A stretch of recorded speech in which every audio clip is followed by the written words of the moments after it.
I have something here that I want to show you that I think and I hope might be a thing that some people get some use out of. And if not, it still made my life easier. So I think it was worth making. This is something that I'm calling Alchemist in reference to the Alchemy engine, which is what the Crash remakes, the Insane Trilogy and CTR Nitro Fueled were developed with. And Skylanders Imaginators, which this also works for. Kind of. I did think that The Alchemist might have sounded better as a name, but where I come from, that is a cocktail bar. So I changed it.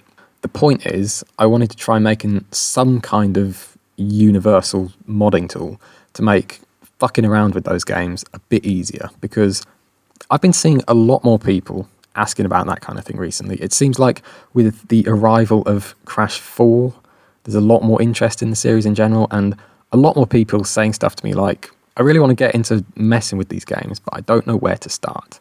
And I was always planning to try making something to make it easier for people to get started with this stuff, but I was trying to get my level editor released before I worried about that stuff too much. But in the course of putting that level editor together, I've ended up with a lot of code that is quite poorly written, but it does provide a lot of functions for modifying the files in these games that would be useful for a lot of other things outside the scope of custom levels and stuff. And sometimes I've wanted to take advantage of those functions to investigate things and test things, but I've had to jump through a lot of hoops to do it. I've had to trick a piece of software that I've written myself into doing things it's not designed to do. And then in the end, I've still had to open files up in a hex editor and do some awkward manual work to actually get anything done. So I've had enough of that. I'm sick of it. And I'm sick of saying to everyone, let me get this level editor sorted out, and then I'll try to do something that will help you with whatever it is you're asking about. So I spent some time digging through the code for the level editor, trying to pick out anything that could be repurposed for use in a sort of generic modding tool for these games, and just kind of dumped everything that I thought might be useful into this thing. And you can see that I've labeled this as beta version 1, just to highlight that this is a very rushed early version of this idea. It is incredibly unstable and broken, and it doesn't do a lot of the stuff that I would like it to do yet, but it works for some things, so it's here if you want to try it.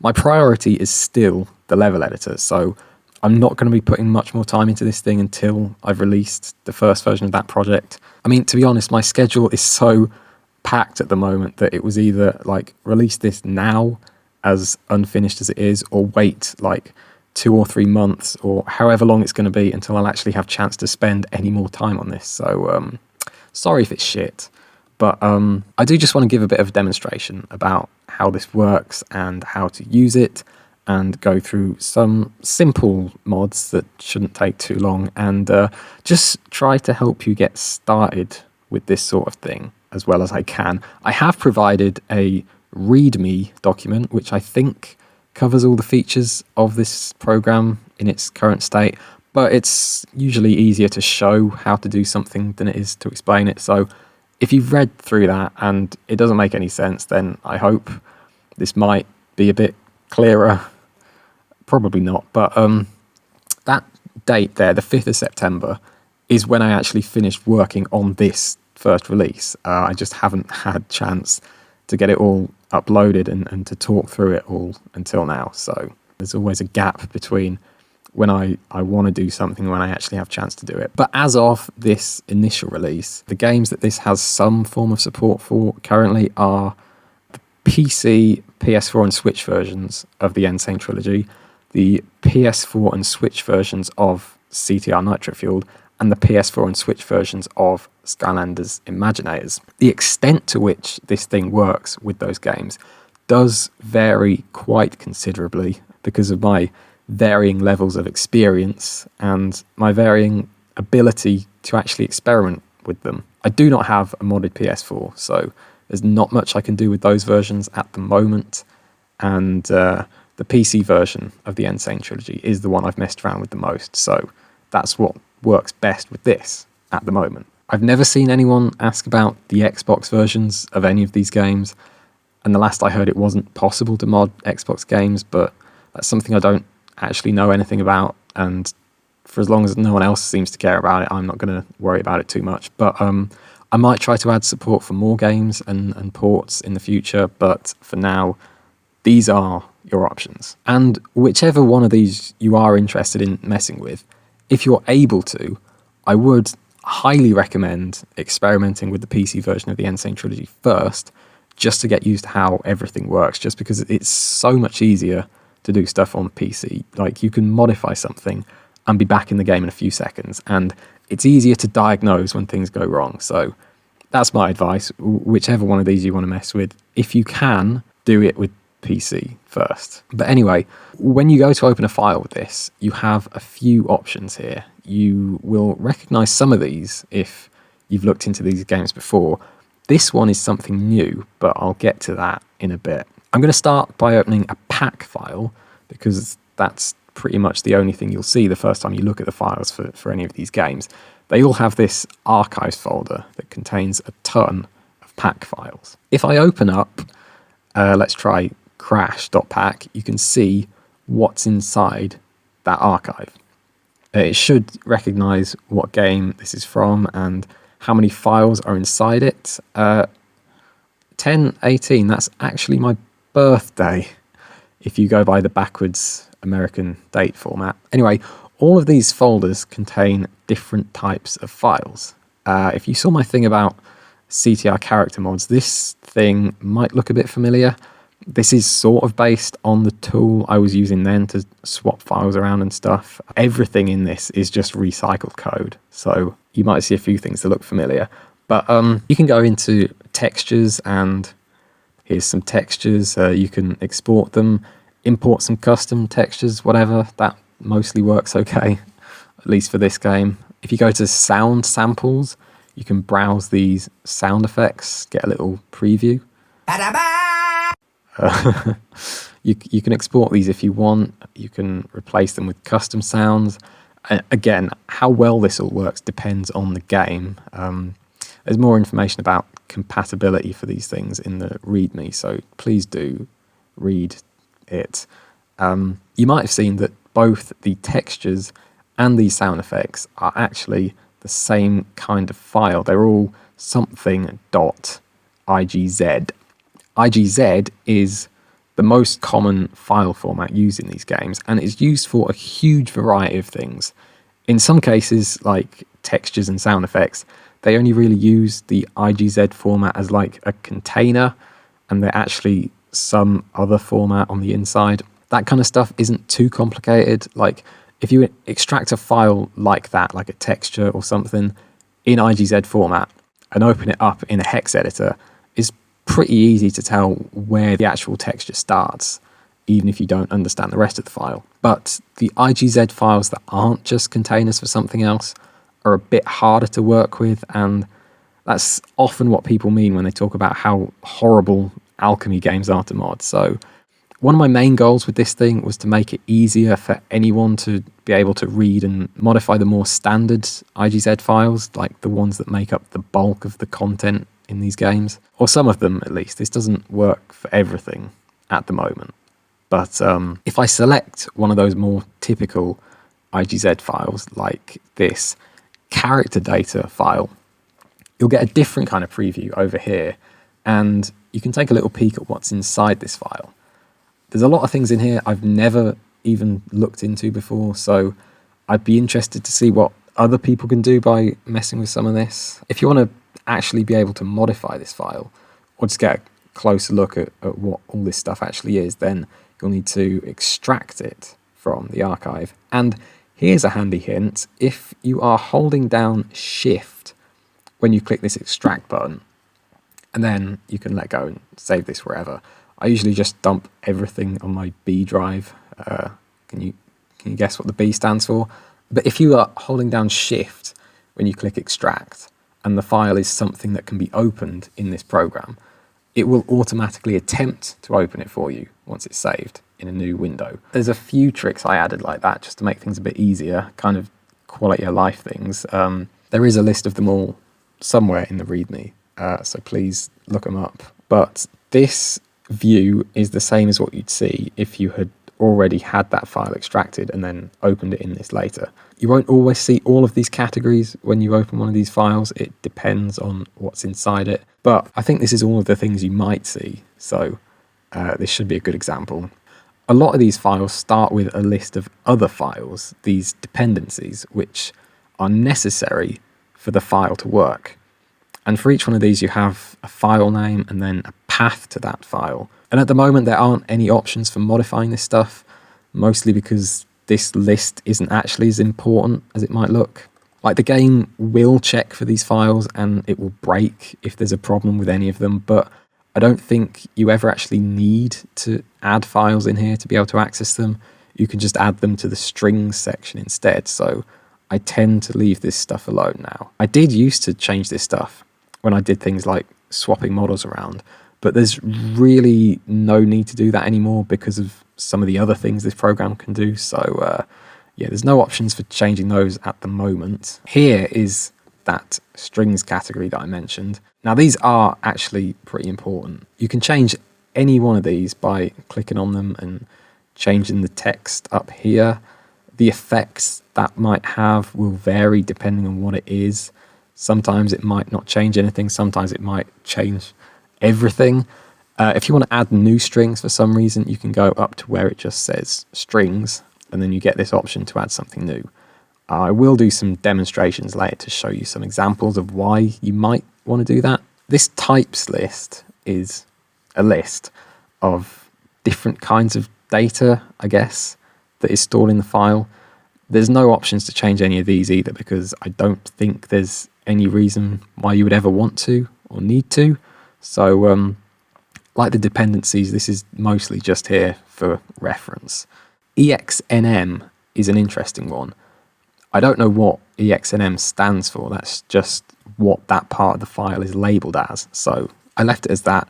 Thinking about it, it might be something like external names or extra names or expanded names or something like that. I think I've previously just described it as pairs of strings or something, because that is what it is essentially. Actually, I don't think this is the whole of the EXNM section of the file, just the parts that I understand. So maybe I should change that name. But each entry in this list is made up of 2 strings from the strings list. I believe that the second string in every pair is always the name of a file, and the first string is the name of something inside that file.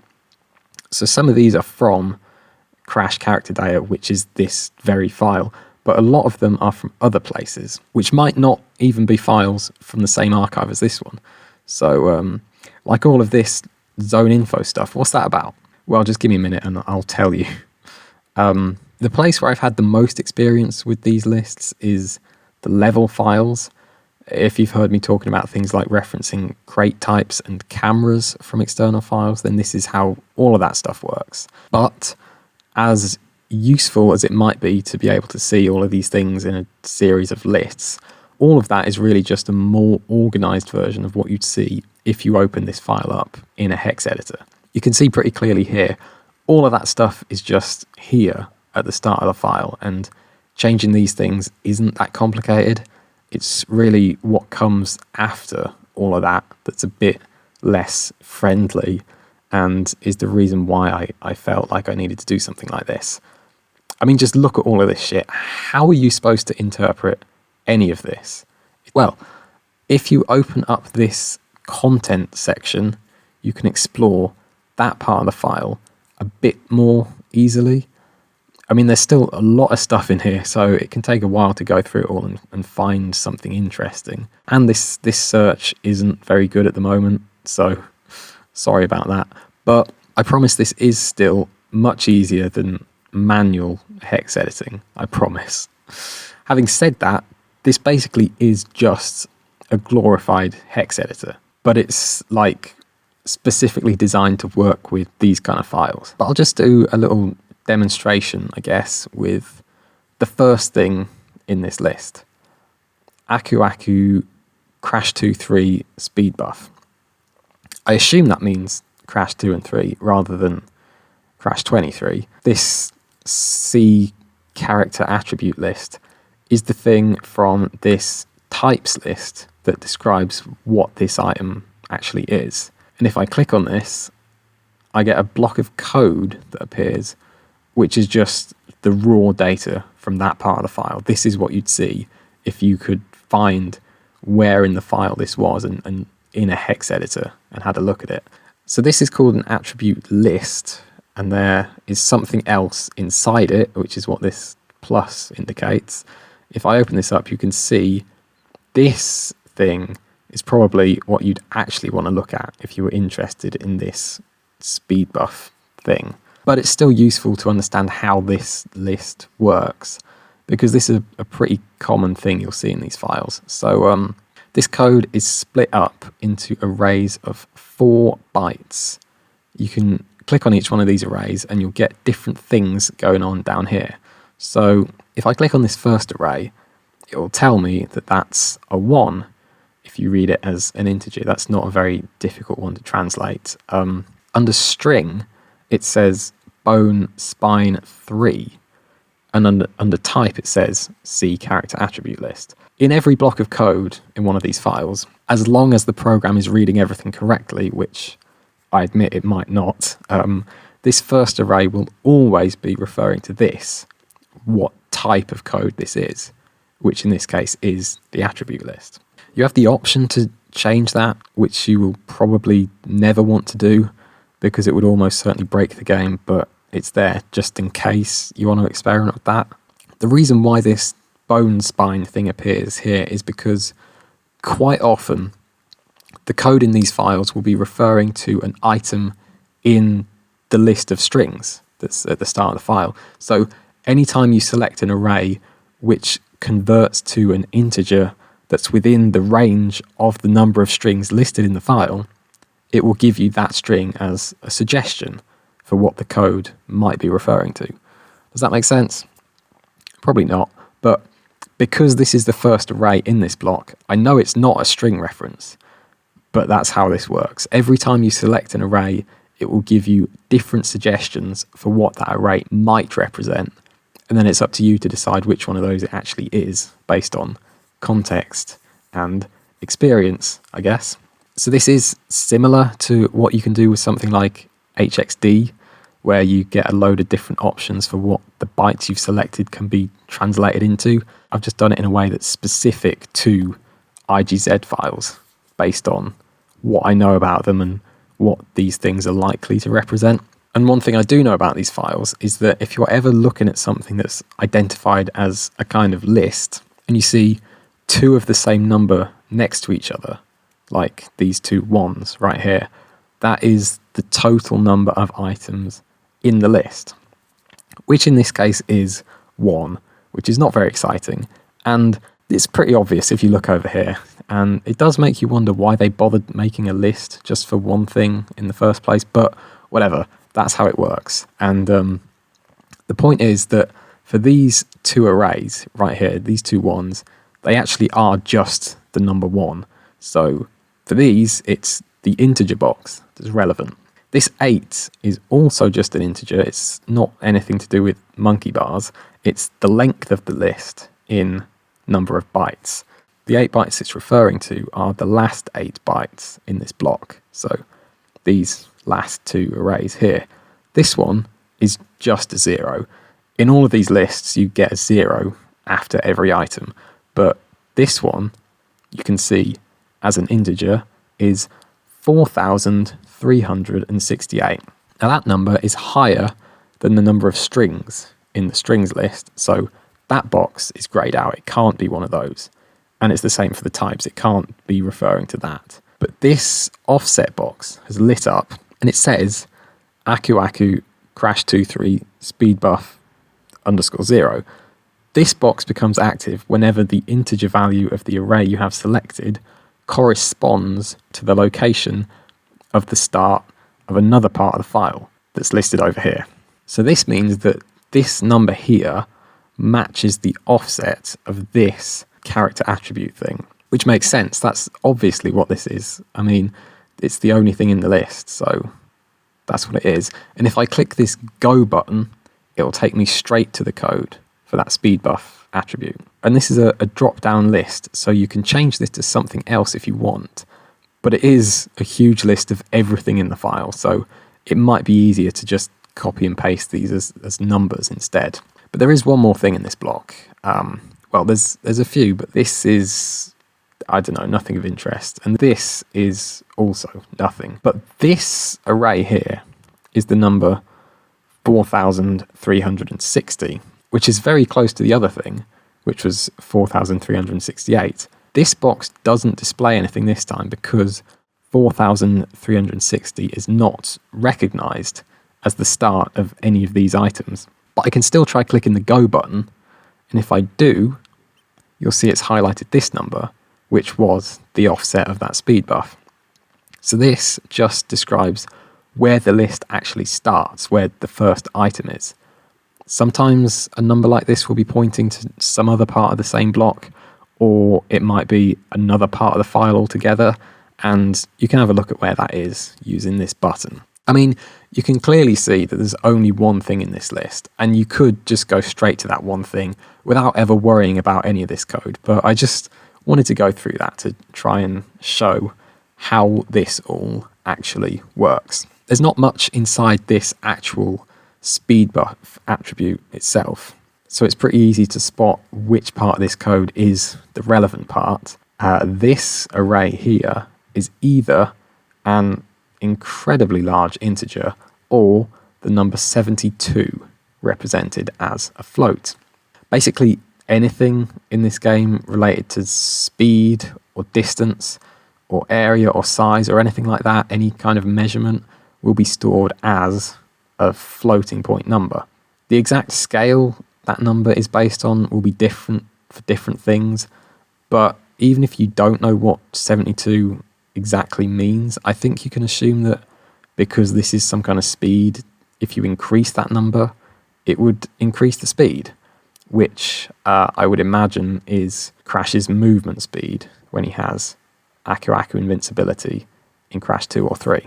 Whenever I'm experimenting with stuff like this, I tend to go a little bit crazy just to make sure I've definitely found the right value for what I'm looking for. So I'm just going to change this to, how about 5,000? That should make it pretty obvious whether or not this does do what I expect it to. So if I save this file and go back to crash.pack, do you remember how I held down Shift when I extracted this to open it automatically? I could click the replace button and browse for that file where I saved it, but there's another trick you can use to speed that process up. If I hold down Shift again when I click replace, it will ask me if I want to use this file, b/crash character data, which, if you'll remember, is where I saved it. And if I click yes, it will just use that file as the replacement, and that's that. It doesn't ask me to browse for it or anything. So it's just another trick to make things a bit faster.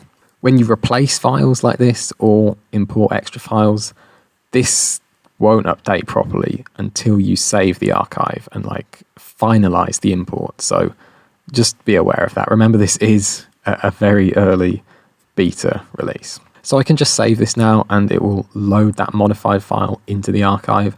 I wouldn't actually recommend doing it like this, like actually modifying the pack files in the game folder. And I did build a whole mod loader system, so you could avoid ever doing stuff like that. But I just wanted to show that this is still possible to do if you want to do it old school. Anyway, to test that speed buff, I'm going to have to go into a Crash 2 or 3 level and get 3 Aku Akus. So because I'm working on the PC version of the game, I can just use this little launcher up here to jump straight into a level. If this doesn't appear for you, then don't worry, I'll show you how to get it later. But this works the same way as my level selector tool, so just pick a level and click launch. Steam will check to make sure you want to run the game. I'm actually having to use the big picture version of Steam at the moment because my controller just stopped working with the desktop version, so that's fun. But BRB, just got to get myself 3 masks. See what I mean? Set small numbers to 5,000 and there will be no ambiguity about whether or not you found what you're looking for. And then you can just adjust it a bit if 5,000 turns out to be a bit too extreme. But I don't know, I think that looks fine. And just to give you an example of why you might sometimes want to change some of these offset values, you can tell from the name of this that it's just for Crash 2 and 3. The Aku speed is actually a different thing in Crash 1. I probably can use the search tool for this because this is like top level, it's not buried inside something else, and the search should work for stuff like that. So if I just look up Aku, see there's this other speed modifier thing, and I presume that is the one it uses for Crash 1. I can open this up and it's all laid out exactly the same as the other one, except this speed is 90 instead of 72. If I wanted to apply my little speed hack to Crash 1 as well, I could just change this to 5,000 like the other one, or alternatively, I can go back up to this attribute list, find the offset that points to that Crash 1 speed modifier, and change it to the one from Crash 2 and 3. Again, it might be easier to copy and paste the numbers instead, but I happen to know that the speed thing for Crash 2 and 3 is the first thing in this file. So there it is at the top, nice and easy to find. And then this will update to the correct offset. So doing this means it will completely ignore this part of the file. It will read the speed that I set for Crash 2 and 3 instead. And if I change that 5,000 to something else, it'll update for all 3 games. And I won't have to do it in both places. And yeah, in this instance, it's only one value, so it wouldn't save a huge amount of time. But if you're messing with something more complex, like if you've changed loads of the properties associated with, for example, an enemy in a level, and you want to apply all of those modifications to other enemies without having to redo it all, you can use tricks like that to just change where the game reads that data from. So it can be quite useful in a lot of cases. I hope that makes some kind of sense. I'm not going to dive into any level files today because that's like a whole other thing. And, you know, I am working on a separate tool to deal with those. But, I mean, that is the area that I have the most experience with. So if anyone's desperate for me to get into a bit more detail with that kind of stuff, go a bit more in depth using this program, then let me know. And maybe I can try to share some of what I know. I do have a much better understanding of all that stuff now than last time I tried to explain anything like that. I have no idea what most of this code actually does. Anyway, there's all sorts of shit in here related to how Crash moves around and stuff, and Coco has her own version of this, which you can modify completely independently to Crash's if you want them to control differently. I mean, look at all these collision things, all their different values. It's probably something interesting you could do with that if you don't like Crash's hitbox, which people still ask me about now. There's even more stuff if you go into this actor data section and then keep going until you get all of this crap. Who knows what you might be able to do if you spend some time messing around with this stuff, but I'm not going to go through all of this. I'll just show you one more thing with this file, because you might have noticed that this EXNM box has stayed grayed out the whole time I've been messing with this stuff. So I'll give you a quick example of where that is actually used in this file. If you take a look at this item here, this crash timeout thing, it's quite a big block of code, this one, which is a bit intimidating, but once you start clicking on different parts of it, it becomes a bit easier to interpret. Timeout, by the way, refers to Crash's idle animations, basically. He goes into a timeout state and starts playing those animations if you leave him standing around for too long. You can see some floats here. These might be numbers of seconds before certain animations start playing. I don't know. But it's the stuff down here that I wanted to show you. When I click on some of these things, you'll see the EXNM box does get activated. If you ever see an array that looks like this, where there's some kind of number at the start and it ends with 80, which is 50 in hexadecimal, that is probably referring to something from the EXNM list, as long as the number at the start is within the range of how many things are in that list. So these are those zone info things I pointed out earlier. And if I find the start of these and go through some of them, there's Slippery Climb, Turtle Woods, The Pits, the High Road, Snow Go, etc. And what do all those levels have in common that might relate to the timeout state? Those are the levels where Crash starts shivering whenever he's standing still. And that is one of the things I couldn't figure out how to do with Arctic Antics, because as it turns out, it was buried in the middle of this file and I had no easy way to navigate around this stuff. So I can change any of these to a different item from the EXNM list, but it looks like those levels are the only ones that are in that list anyway. So what if I want to make Crash shiver in future tense, which was the level I used to make Arctic Antics? As I said, everything in the EXNM list is just a pair of strings. So if I go up to this string list and find those levels, I could pick one of these and change it to, say, future tense, and that would update the EXNM entry too. These aren't listed twice, these just refer to the strings from this list. But I can also use this as an opportunity to show you how to add new entries to that list. So I might as well do that instead. I think that would be more helpful. So if I click on strings, I have this option to add a new string. I'm going to add L333 future tense zone info, because I know that's what future tense's zone info file would be called based on what these others are, and the fact that I know that future tense is level 333 for some reason. They skipped a couple of numbers towards the end of Crash 3 and I never figured out why. But now if I scroll down to the bottom of this list, you'll see that string has been added to the end here. If I go to the main EXNM node, I can add a new entry to this list. You get two drop-down boxes here, so you can choose which strings to pair up. Based on the existing zone info things, I know I want the first one to be C zone info, and the second to be the future tense string I just added. Then I can go to the bottom of this list, and there it is. Now, if I go back to that timeout code I was looking at before, go back to where all those levels were listed, I now have the option to change this thing, which is currently pointing to Slippery Climb, and change it to this one that has appeared at the bottom. Then if I save it, go back to the pack and do my shift replace trick again, it still remembers where that file was, so I can just re-import it, save the archive again, and this time load up future tense to see if it worked. Just give him a few seconds and there you go. I know this is not a very exciting mod, but it is something that I made a point of talking about with my Arctic Antics thing, so I did say if I knew how to do it, I would have done it. There you go, now I do.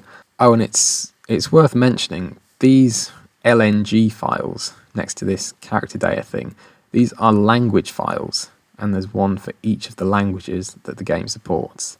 Even though the extension is not IGZ, these are IGZ files, so you can open them up and modify any of the strings inside them to change the text that appears in game. But anyway, I did say that I'd come up with a way to avoid having to replace the contents of these archive files, so I want to spend some time showing you exactly what I mean by that. And this is a really very unfinished feature, and it's probably quite frustrating to use at this stage, but at the very least it makes it easier for me to share mods and stuff, so that's what I'm planning to do with it. I hope someone else tries to use it, but if not, you know, I'm still kind of happy with it. So when I release this thing in the future that I guess you're already living in, I'm also going to release a few sample mods just to show what my intentions for this sort of mod loader system that I've come up with are. And all of those samples will be in this format. I'm calling these alchmod files, as in Alchemist, because I'm not very creative, and they are just pack files in disguise. These are all just tech demos, really. Some of them are skins like Biker Crash, which were originally made by other people like 2 years ago, but in a different format. With these versions, you won't get an invisible Aku Aku or anything like that. That's something people have asked me for in the past, so I've done a few of those. This one is the same Cortex mod that I released a few weeks ago, but again in a different format, so you no longer need to completely replace the Crash archive if you want to use it. These superpower mods are a bit ridiculous. These will allow you to use the Crash 3 superpowers, like the Death Tornado and the Bazooka, in Crash 1 and 2 levels, but it's not perfect. A lot of people have been asking me about this for a long time, and if you actually look at how much shit is inside here, you'll hopefully be able to see that it's quite a complicated mod, and up until now, there wasn't a way to make this work without modifying every level in the game individually. There was no way to turn this into a thing you could just copy into your game and it would work. And it still doesn't work very well. The game will crash in between levels, and I don't think there's any way to avoid that without modifying every level individually. So, like everything else, this is just a tech demo, but it's there if you want to try it. And if you want to try and figure out how it works, you can just have a look at some of these things and try and work out what they're for. But there's a few other things here. These NST OST mods are literally just the same shitty music files that I made as like the first thing I did with this game like 2 years ago. So I think there's only the PS1 music for Crash 1, and I'm also missing whatever pre-console tracks have been released in the last 2 years. Again, it's just to demonstrate how this works. I'm sure someone else could make a much better version of these mods. There is something I want to show you when it comes to custom music and stuff. I did try to explain it in the README, but probably not very well. So I'll go through it again in a bit. And all of these are just for the PC version of the Insane Trilogy. You can make mods in this format for all the other games and ports as well. And I will make some for you to try when I have the time for it. I might make something quick today just to highlight some of the version differences and stuff. But anyway, if you're not interested in making your own mods and you want to just try some of these, you can install them through Alchemist. This is going to work differently depending on the game. For the Insane Trilogy on PC, the idea is that you can just click install and you're good to go. With everything else, it just depends on how you organize your files or whatever. But the important thing is, before you can install anything, you need to tell the program where you want mods to be installed. And you can do that through this settings menu. This will give you a list of all the games that are currently supported and an option to select the game directory for each one. And when it comes to installing mods, if you don't have the right one of these set up, then it won't work. You might find that this PC directory will already be filled in the first time you look at this. That will happen if there is a copy of the game installed at this specific location on the C drive under the default Steam install path. If you have the game installed there but it's not where you actually run it from, then you can change that here, or if there's nothing in that location, you'll have to point it to the right place. I just made it check for this folder automatically because I assume that most people will have it installed there, and anyone who has it installed somewhere else will be more likely to know where that is and less likely to need to ask me what they're supposed to put in here. So you just got to make sure that this is set to the folder where the executable is located and not the archives folder, the actual root game folder, which is named thusly. You'll know if you've got it right because this launcher toolbar will be visible and it should work. For all the other games, it's up to you. The folders you set here will be where the update archive gets spat out when you install a mod. So for the Switch games, I find it easiest to just install stuff straight to my SD card, which uses the E drive when it's plugged in. If you prefer to copy stuff over from USB or whatever, then you can do something different. This is just what works for me. Just if you do want to install straight to the SD card, make sure this is set to the ROM-FS folder rather than the archives folder. Again, it needs to be the root of the game. And PS4, just do whatever. You're on your own there. I have had some experience with PS3 modding. I don't know how similar it is, but I always did everything over FTP for that, so I don't know how it works with PS4, but I'm sure you can figure it out. Anyway, once you've told it where to install your mods, you can just go File, Install Alchmod, and pick something. I'll use Biker Crash as an example. If it's the first mod you install, then this doesn't matter. You can just click install and that's it. If I run the game now, you will see Biker Crash with a visible Aku Aku. One thing that people asked me about when I released the Cortex mod was, can you do a separate Uka Uka mod? Because the Uka Uka mod I made for that was bundled with Cortex 1-ups as well. That mod, by the way, is still there. It's this Cortex extra thing, if you still want it. But if you just want Uka Uka and you want to keep all the Crash icons as Crash, you can install this file, simply called Uka Uka. Now, because I already installed Biker Crash, this will let me choose to install Uka Uka either above or below Biker Crash. In this case, that won't actually make a difference because there aren't any files shared by these two. If there were, and I installed this at the top, then it would overwrite those existing files. And if I installed it at the bottom, it would leave them as they are. But it doesn't matter here, so I can just install, and there you go. And the life icons are all still Crash. Just an example of when you might want to install a mod below an existing mod.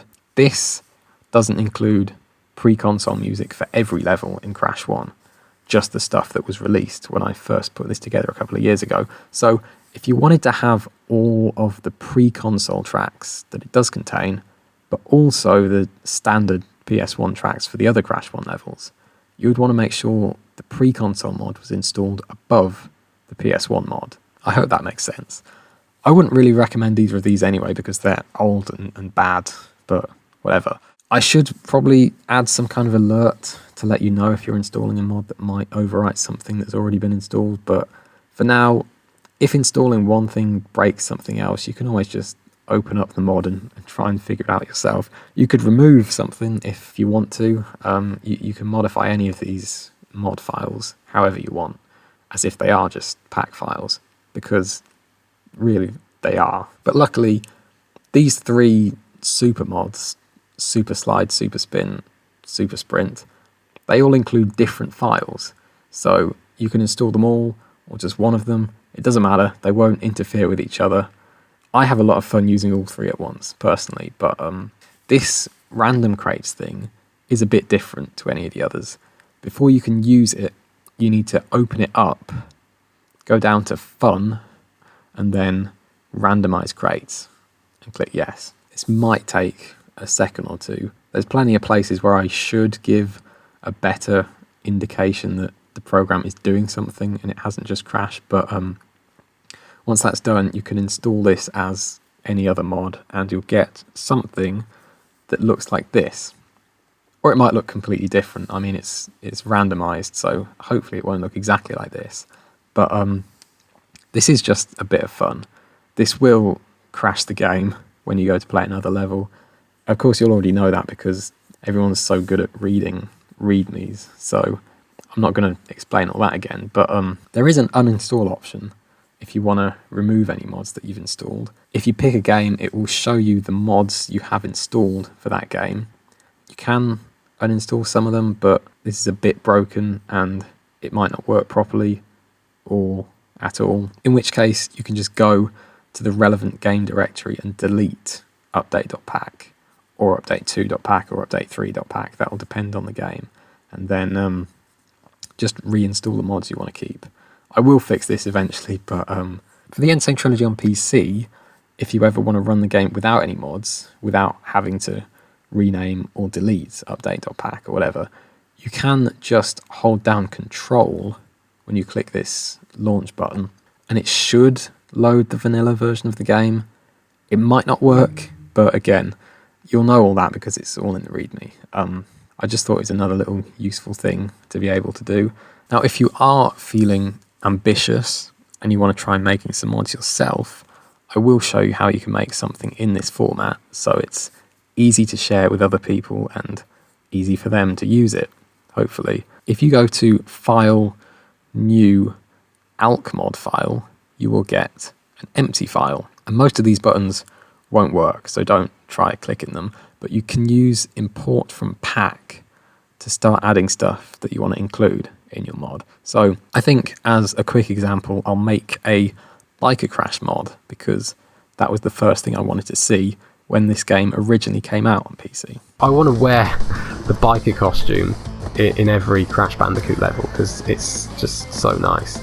And back in the day, this was actually quite a complicated thing to do. So it's really satisfying to have come up with an easy way to do stuff like that now. So basically what I want to do is replace Crash's normal model with the biker Crash model. Crash's normal model is the thing that I'm changing. So that's the first thing I'm going to import. So if I go import from pack and then find crash.pack, then wait for it to load, I get a list of everything that's inside crash.pack. The file I'm looking for is crash.igz in the actors folder. And just for a simple model swap, I don't need anything else. So I'll just click OK. And you can see that file has now appeared inside this mod file. I'm going to go import from pack again. And this time I want the biker crash model, which you can find in any of the motorbike levels, such as Hog Ride. Inside this actors folder is crashbiker.igz. And this time, because I need all of his textures and everything, I'm also gonna import all dependencies. Definitely do not generate a new package file, by the way. That would be a disaster. This is a thing that I think you would only ever need to do for level mods and stuff. And I wouldn't really recommend using this for level mods because, again, I am working on something to deal with those separately. But it's there for emergencies, I guess. But anyway, before I can do anything else, I need to save this mod file, actually, because this is just a beta, and you basically need to save in between doing anything or it won't work. So I'll just call it whatever. This might take a sec because it's going to go back to those other archives and copy everything over. But when it's done, I can actually look at these files now. They are properly inside this archive. You can see all of the textures and everything are here. So no need to modify the models or anything like you used to. No need to replace any textures. You don't even need to extract anything, actually. You can just go up to crash.igz and click replace within pack. I mean, it's not technically a pack, but it does still work for this. They are pretty much the same format. Now I just need to pick the file I want to replace that crash model with, which is crashbiker.igz, and click OK. And then save it again, of course, because just save it every time you do anything, basically. It's a good habit to get into in all aspects of life, I think. But if I have a look at crash.igz now, you can tell from the dependencies that this has been replaced with the biker crash model. And that's it. That's all you need to do. If you want, you can remove the crash biker model now. You don't need to keep it unless you're planning to modify it. And then save it again, obviously. And yeah, that's it. You can just install this like anything else and it should work. It might not because nothing's really as functional as I'd like it to be, but for something as simple as this, it should work all right. I'm going to show you how to do the same thing with the Switch version of the Insane Trilogy, just to show that there are some differences between different ports. So I'm going to close everything and start again. New Alchemist again. You could click on New Alchemist without closing this, but just to be safe, I would recommend closing it and starting again. With the Switch version of the game, Crash's model is not actually in crash.pack. It's in this other archive, permanent pre-cache, which doesn't even exist for the PC version.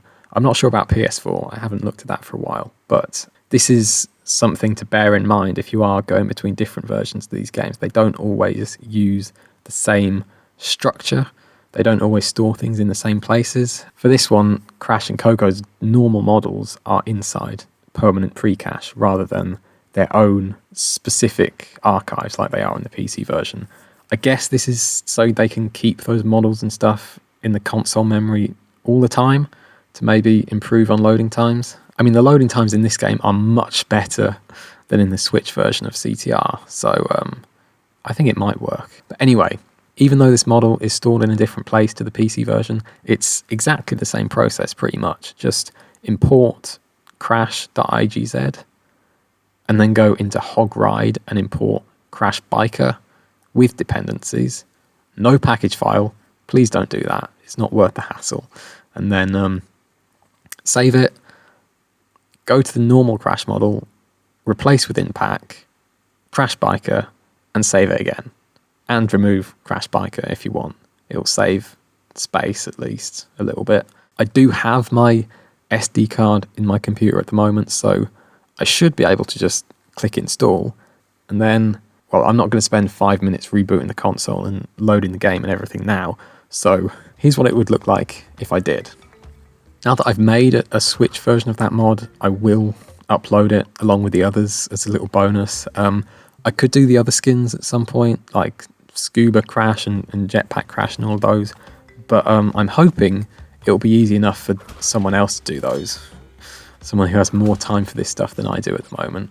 I mean, that's kind of the whole point in doing all this. I'm trying to open things up to anyone who wants to try doing this stuff. I really want to see other people doing all the crazy shit that I just don't have time to experiment with. But there is one more thing I want to just demonstrate quickly that I mentioned earlier in relation to custom music and sound effects, because I know that's something that is something a lot of people have always wanted to be able to do. So the first modding tool I ever made was for importing custom music into the Insane Trilogy. One of the many issues with that music tool was that any custom music you imported would be a lot quieter in-game than the default music was, unless you put the music files through some extreme amplification or compression, which was not ideal, obviously. And the same thing always happens with custom sound effects too. So I just want to show you a way to increase the volume of custom audio tracks in-game without having to fuck up the actual music files or constantly adjust the volume settings while you're playing. So again, I'm going to make a new mod file, and this time I will import from Insanity Beach. With this game, the music is usually in the sound streams folder, with a couple of exceptions. I'm going to import this main theme file, but I'm also going to go into the sounds folder, then banks, then music, and grab this file too. This is not like an audio file that you can listen to. It's a thing that tells the game which audio files to play in this level, and you can also use it to adjust the volume and stuff.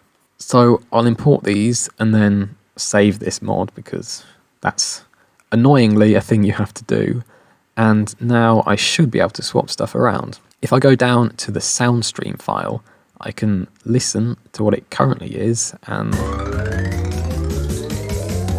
okay, that's enough of that, we've all heard that one before. To replace it with a different piece of music, I'm going to click import MP3 and then find an MP3. This one's probably appropriate, and I'm going to save it again just to be safe. And then I will extract this soundbank file, holding down Shift, of course, and then open up the content for this file. I need to find something called the C subsound for the track I'm modifying. This main theme subsound is probably right. There is something here called speaker volumes, but I haven't noticed any difference from changing those values, so I'm going to stick to the subsound and just change this, which is a 1, to a 3. This is one instance when I would absolutely not recommend changing this number to 5,000 just to make sure you've got the right value.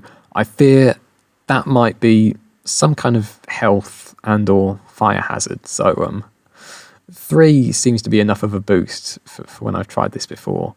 And then I can save this and re-import it into here, and save this, and then install it, and I think that sounds pretty good. All my volume options are still set to 10, and everything sounds alright to me. No need for lossy compression, no need to worry about clipping or anything. Louder music without wrecking the audio. Nice. So that's something to keep in mind if you do want to make some kind of music mods. Maybe some PS1 music stuff that's more complete than what I did, or music from some other game or whatever. And I'd love to finally see some retro sound effects mods. That kind of thing should be much easier to do now, at least with this game.